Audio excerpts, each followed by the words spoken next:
So I am a 27-year-old female, got married to my boyfriend of 7 years last week. My boyfriend Jake, a 28-year-old male, and I got together in college, got a job at the same company, then moved in together and have stayed together since. Both of us went to college out of state, so for the first couple of years we'd travel back home to see our families every couple of weeks. Sometimes they'd come to visit us, and while my family only consisted of me and my parents, he had 3 siblings. He had 2 older brothers, Jared, a 30-year-old male, and Alex, a 32-year-old male, and a younger sister, Kelly, a 23-year-old female. His parents had always been nice to me whenever they'd visit us and would often bring me gifts. His siblings would only visit us sometimes and never all at once, so I did see a lot more of his family than he saw mine, but I was okay with that and used to get along with my mother-in-law Jean, a 55-year-old female initially, and even up until recently we were on good terms. She was always nice to me and I respected that, so I didn't expect her to turn out to be one of the nightmare mother-in-laws that I've read about right here on Reddit. But unfortunately, that's exactly how she turned out to be. Her true colors began to show once Jake and I got engaged about 8 months ago. He'd arranged for both our families to be present when he proposed to me, and it was one of the happiest days of my life. Now it's definitely my wedding day. We went out for dinner with our families afterward, and while we were talking, Jean mentioned that she was really looking forward to having us move back home with them now. Neither Jake nor I knew what she was talking about because we certainly didn't intend on moving to Iowa. We were very happy with our life here in Philly and didn't intend on going anywhere for a while. I don't know why, but for some reason Jean had just assumed that we'd move to Iowa after we got married and help out with running the farm and the business. I think it was probably because all her other kids had chosen the farm life and lived with her, but Jake had made it very clear that he preferred this life and had no intention of living with his parents, not to mention that he knew the farming business would be in good hands even after his dad Ben, a 57-year-old male, chose to retire because Jared would be there to take over. Jared had married one of their neighbors and lived on the farm. Alex hadn't married, and Kelly was still too young. She'd just graduated and was trying her luck at graphic designing while working from home. It wasn't as if his parents were all on their own and absolutely needed him to come back home. We didn't say anything at dinner, but after we got back home, I asked Jake about what his mother had said, and he reassured me that he had no interest in going back and would communicate that to his mother the very next day. He didn't say anything at dinner because he didn't want to bring down the energy of that evening. The next day he went over to the hotel his family was staying in to speak to his mom about this, and came back in a very bad mood. When I asked him about it, he told me that his mother hadn't taken that news well, and after one point she'd started blaming me for his decision. She believed that I was the one who had influenced his decision and was preventing her son from moving back home to live with her, and had also spoken a lot of rubbish about me and my family, which is why they'd had a really bad argument, and even my father-in-law Ben had decided to stand up for me, which had just made things worse. Jared and his wife agreed with Jean and believed that Jake and I should move back after we got married, but Ben, Alex, and Kelly believed that we were free to do whatever we wanted to. We'd worked hard to build a life for ourselves here in Philly, and we wanted to live life on our own terms. There was nothing wrong with that. John thought that my husband was betraying her family and putting me before them, even though I had nothing to do with his decision. He'd just never shown any interest in wanting to move back home, and neither had I encouraged it. She said a bunch of things about me back then during their argument that I didn't like, and after Jake told me about it, I decided that I wasn't going to speak to her anymore unless she apologized for it. She hadn't said it to me to my face, but even then it didn't feel fair since most of the things she'd said weren't even true. I'm not mentioning it here because it's not relevant, and I'm trying to keep this short right now. It wasn't like she'd called me something unforgivable, but it was just petty and annoying to hear that she'd said these things. So after that I decided to distance myself from her, and we barely even spoke for the next couple of months.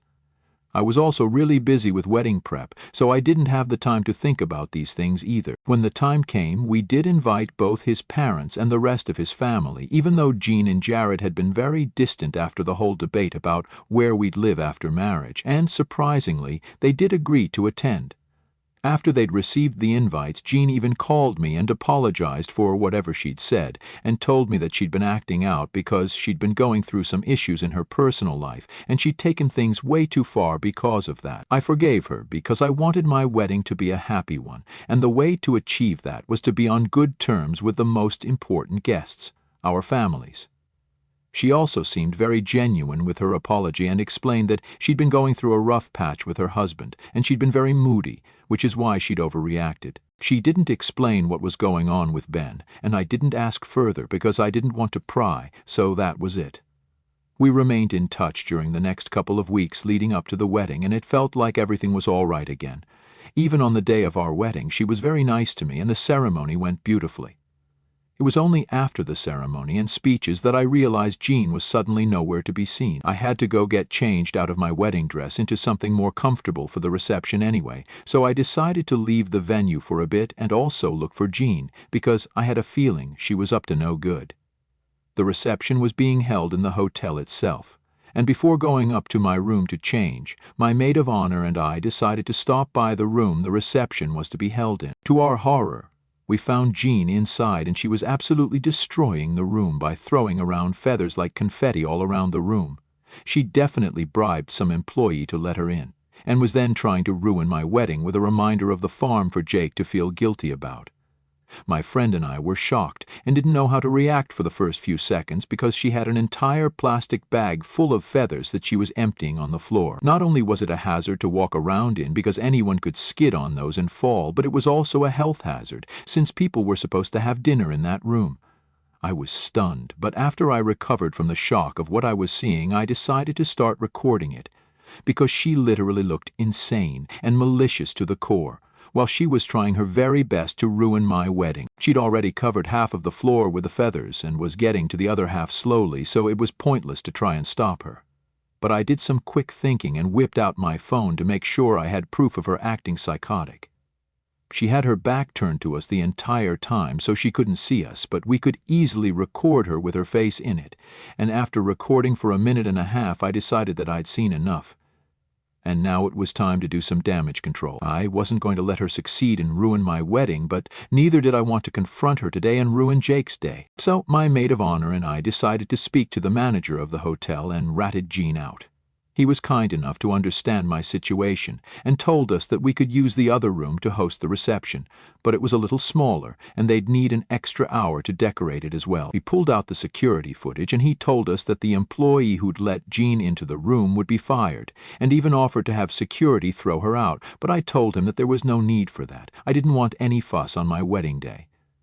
We'd already paid for the room in advance, but the manager was nice enough to let us have the other room for free, since it was an employee of the hotel who was also involved in this mess. We thanked him. I called Jake and told him to wait with the guests at the venue for about an hour more while they prepared the reception room for the dinner. I made up some excuse as to why the place wasn't prepared yet, but didn't tell him the real reason. After explaining to him that we had to push the reception, I changed into my dress for the reception, and my maid of honor and I oversaw the decorations, and even helped to speed up the process. We were done within 45 minutes and were ready to have the guests over. I'd spoken to the manager and we'd only started decorating the other room after Jean had left the hotel premises to head back to the venue, and she had no idea that her pathetic plan to ruin my wedding day had flopped miserably. Once she arrived along with the other guests, she looked at me and smiled warmly, but that smile was wiped off her face as soon as she realized that the guests were being led towards a different room than the one she'd trashed, and I swear I'd never felt as vindicated as I did in that moment. The rest of the evening went without a hitch, and Jean even congratulated me before she left because she had no idea that I knew what she'd tried to do. After 2 days had passed, I finally decided to tell Jake, and for good measure I also sent that video to Ben right before I spoke to him. What Jake would tell his mother was his business, but I wasn't going to let her get away either, and this was my way of getting back at her. I knew that they'd been having problems in their marriage since she'd told me about it earlier, and if there was even a slight chance that I could make it worse for her, I sure would do it without second thoughts. So after I sent that video to my father-in-law, I talked to Jake and filled him in on everything that had happened on the day of our wedding. I also told him that I'd already sent the video to Ben because I didn't want to keep him in the dark about anything. Truly, I had no idea how he was going to react, but to my pleasant surprise, he was quite supportive and told me I did the right thing. He was also really thankful that I'd tried so hard to hide this all from him so I wouldn't ruin his day, and said that it meant the world to me. So this didn't cause any problems in our marriage like Jean had intended because Jake was more than okay with what I'd done, but she sure did end up ruining her own marriage by trying to sabotage our wedding day. After I sent the video to Ben, he replied to me a couple of hours later and thanked me, but didn't say much else, which felt kind of underwhelming. But then Jean called Jake and started shouting at him about what I'd done to ruin her marriage. Apparently, the trouble that she'd been having in her marriage had a lot to do with the farm, which she wasn't willing to give up. Ben had received an offer to sell the farm about a year ago, and it was a pretty hefty amount that was being offered, so it was hard to say no. He had no intention of continuing farming for the rest of his life, and his kids, with the exception of Jared and his wife, weren't interested in the farm life either. He'd planned to sell the farm off and split the money between himself and all his kids, so then they could move to the city and live closer to us. But Jean had shut that idea down quickly, since she didn't like the idea of leaving their farm and home. The buyer didn't back off and kept increasing the amount gradually, and even now the offer still stands. That's what they'd been fighting about for so long, because Ben was ready to say goodbye to the farm, but Jean wasn't, and things had gotten to a point where Ben and Jean were sleeping in separate rooms since they couldn't even talk to each other without it turning into a fight anymore. Things were bad enough as it is, and my video had just escalated their conflict because now Ben had decided to file for divorce and had packed his stuff up and left their house after fighting with both Jean and Jared. He's told Jean that he isn't coming back because she's absolutely unhinged, and the farm has become such a point of contention for her that she's willing to go to any lengths, so he can't bring himself to trust her anymore now. Jake told her that it was her own fault that her husband had decided to leave, and there was nothing he could do to fix the situation at that point. Jean then decided that she was now going to start pushing Jake to file for divorce from me instead, since apparently I was the one who was destroying his home and tearing him away from his family through my selfishness. Jake fought with his mother about that on that day and said a lot of horrible things to her and even called her a psycho and an obsessive weirdo. I'd never seen him that angry, and after they disconnected the call, I had to spend several hours consoling him. Even after that, she's continued to text him and keeps insisting that he needs to divorce me if he wants to be happy in the future, or else I'll end up ruining his life. It's been 4 days now, and yesterday she messaged me saying that I had destroyed her home. She told me that she'd just tried to pull a silly little prank to mess with me, but I'd blown it all out of proportion, and now her marriage had gone to absolute ruin. I tried to ignore her, but she then sent me a picture of divorce papers and asked me if I was pleased with myself. I just couldn't hold back, so I replied yes and then blocked her. It was less out of anger, but more out of spite, because it wasn't me who had originally tried to mess up her marriage, but she definitely had gone out of her way to ruin what was supposed to be a joyous day for me and her son, only because I didn't want to move back to the farm and neither did her son. She was ready to penalize us for something that wasn't even our fault, and now she's mad that the consequences of her actions are finally catching up to her. So I didn't feel particularly bad about saying that I was happy she was getting divorced.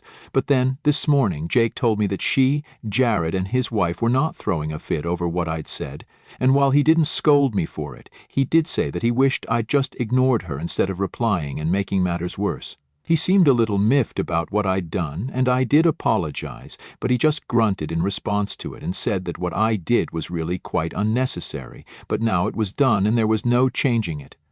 I don't know how to feel about the situation now, because I do see his point, but I feel like we also should remember that Jean was the one who started it all and not me. Her putting all the blame on me and provoking me should have been enough for anyone to snap at her, but Jake also has a point. Am I the a-hole for telling my mother-in-law that I'm happy that her husband has filed for divorce after she tried to sabotage my wedding, and then tried to force my husband to leave me after I exposed her attempt to sabotage? Update 1. Hey everyone. Thanks for all the advice here, and especially those who were extra kind and supportive. I don't have anything against farmers, but that's not the lifestyle I'm used to, just to be clear. because some of y'all were accusing me of trying to be offensive towards farmers. I have the utmost respect for them, but that's just not my comfort zone, and I think that's okay. Also, a few people wanted to know what exactly my mother-in-law had said about me initially after Jake and I got engaged, which I didn't include in the original post because I didn't find it relevant, so here goes. She'd said that I had no family values because I'd never had any siblings or any proper family, which is why I was encouraging Jake to abandon his family, and said that I hadn't been raised right, she also called me selfish and untrustworthy, and said that our marriage wouldn't last long, so you can see why I didn't want to speak to her. I should have stuck to my decision later on as well, but we all make mistakes, and so did I. Jake and I are doing well now. He's moved on from what I texted his mom because he thinks she brought it onto herself. We talked about it last evening itself, after he came back home from work, and he told me that he didn't care about that anymore and apologized for being upset with me over something like this when I had every right to hit back at Jean after what she'd done. So we made it up the same day, and now it's all fine between us. I can't say the same for my in-laws, though, because Alex and Kelly have decided to move out of the house in protest and are living with their dad in a hotel right now while Jean, Jared, and his wife handle the farm. Realistically speaking, I don't think she'll get to keep the farm, and eventually they'll have to sell it because after watching that video, I highly doubt any judge in their right mind would rule in her favor. Jake and I are on Ben's side and have told him and his siblings that they can talk to us anytime they need and ask us for whatever help they want, and we'll be there. Ben doesn't even seem upset anymore, and he's become much more lively than he was at the wedding. But I think shedding a deadweight spouse does that to people. I'm happy for him, because I honestly cannot imagine spending a lifetime with Jean, and he's someone who has managed to cover half of one lifetime with her, so kudos to him for that. I really hope the divorce works out well. Update 2. Hey, I didn't think I'd be back so soon, but unfortunately here I am. Not with good news, I'm afraid. Jared had to be rushed to the hospital 2 days back because he'd been hit in the arm by one of the cow's horns, and the injury was really bad. It was usually Ben who would deal with the cattle, while Jared and Jean would take care of the production and financial aspects, so they weren't used to the more hands-on things. And neither did they have the years of experience that Ben did. I can't blame Ben either, because he'd told his wife and son time and again that they were not supposed to mess with the animals when he was not around. And even though he was getting divorced, he'd make sure to come home thrice a week to take care of the animals. On the days he was too tired to come, he'd send Alex, who also had more experience than Jared. Only Alex and Ben had the proper training because the other kids, including my husband, had never shown an interest in hanging out with the animals. Even the buyer had been willing to have the handlers be trained by Ben and Alex once they'd take over, but Jared, for whatever reason, thought that he knew better and tried to take matters into his own hands, which is what landed him in the hospital. It's only been 10 days since the last update, and I'd really thought I'd only come back when I had good news to share about the divorce, but apparently not. We're all in Iowa now and have visited Jared already, but he's too exhausted to even talk to us for more than 15 minutes at a stretch. The medicines are doing their job, and he'll get better eventually, but his wife is inconsolable. One would think that at least now, Jean would start thinking about an alternative lifestyle, right? Since they were not cut out for the job. But no, she's still hell-bent on retaining the farm and not selling, and that had led to another huge fight right in the hospital parking lot last evening when Ben and Jean came face to face. He called her an idiot of the highest degree, and even said that she was not only a selfish wife but was proving to be a bad mother now, since she didn't even care that her son wasn't up for the job the way she'd believed, and had even been hurt in the process. And yet she was still not willing to keep her ego aside even for a second. It had gone on for a while, but finally Jake and I had managed to separate the two of them and took Ben back to the hotel, where he ranted about Jean for the next hour and a half while drinking scotch. So that's how things are right now. This definitely will affect the divorce, but I hope it's in Ben's favor. Update 3. Hello? So it's been quite a few months since I updated you guys on what happened, and it's about time that I came back here to talk about it. But first things first, thank you to everyone who sent us good wishes and prayed for Jared. He's healed well and is doing much better, even though he occasionally has trouble with his arm. They're also expecting their first kid and, well, so are Jake and I. I guess I'll just get all the good news out of the way before I move on to the divorce bit. I'm 6 weeks in and she's crossed the 3-month mark already. It's pretty exciting since they've moved 2 blocks away from where Jake and I live currently. "Wah," he said. "It's been nice so far, and even Ben, Alex, and Kelly live in the vicinity but not as close as Jared and his wife. It's been 3 months since the divorce came through and 1 month since they've all come back to live here. As you guys may have guessed by now, my in-laws ended up selling their farm and property for an exorbitant price, and most of them have moved here. Jean chose to remain in Iowa, but nobody's too worried since she can easily afford to live out the rest of her life there by herself and even hire a companion if she wants to. Jared told us that he'd offered to bring her along, but she'd rebuffed him and called him a traitor for even thinking about abandoning her this way. He couldn't help the situation anymore, but at least he'd tried. The divorce was messy, and Ben and Jean are probably never going to be on speaking terms ever again, which will be really weird at Jared's wife's baby shower since he'll definitely invite his mom. She might not come though, since she's been very quiet and distant ever since the divorce. Jake and I haven't tried to reach out to her, but the other kids have, and she mostly only replies with either 1 or 2 words at most, or just chooses to ignore their attempts to contact her. We know she's still well and alive from her cryptic Facebook posts, which she shares every hour. It's usually either selfies of her hanging out with her group of friends playing bingo or drinking wine, with captions about how she's better off without a toxic family now. Or otherwise, it's quotes about being the black sheep or being the wisest one. You know the kind, the ones in calligraphic font in white on a black background. So that's her entire feed and also the way we know she's still okay. Jake and I have never been better in our personal lives because a baby is all that we need to complete our family, and it's finally happening.